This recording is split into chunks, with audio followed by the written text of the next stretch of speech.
Oggi parliamo di energia rinnovabile. Che cos'è un impianto fotovoltaico? È un impianto formato da dei moduli fotovoltaici, essenzialmente prodotti con silicio, vetro, materia plastica e alluminio, un inverter e una struttura di supporto. Ed è completamente ecosostenibile? Sì, è tutto materiale riciclabile. Anche la produzione quindi completamente nel rispetto dell'ambiente. Sì.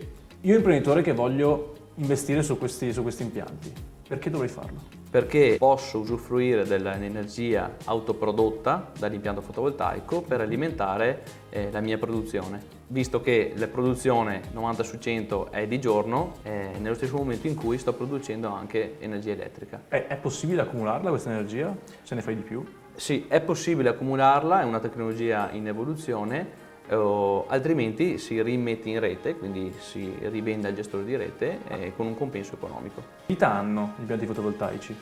Mediamente dai 25 ai 30 anni. Una volta a fine vita tutto il materiale utilizzato per l'impianto fotovoltaico può essere smaltito e riciclato. Ecologicamente direi anche vantaggioso. Che sia un privato, una piccola impresa o una grande impresa, qual è il fattore decisionale per mettere un impianto, per installare un impianto fotovoltaico? Essenzialmente quando c'è un consumo energetico. Più c'è consumo, più è conveniente installare un sistema di tipo rinnovabile. Come mai non c'è più un incentivo nel fotovoltaico? Perché abbiamo raggiunto una tecnologia tale da produrre dei moduli e degli inverter che permettono l'investimento di essere autosostenibile. Infatti negli ultimi 10 anni il costo di produzione di questi componenti si è più che dimezzato. E questo era il consiglio del giorno in 90 secondi.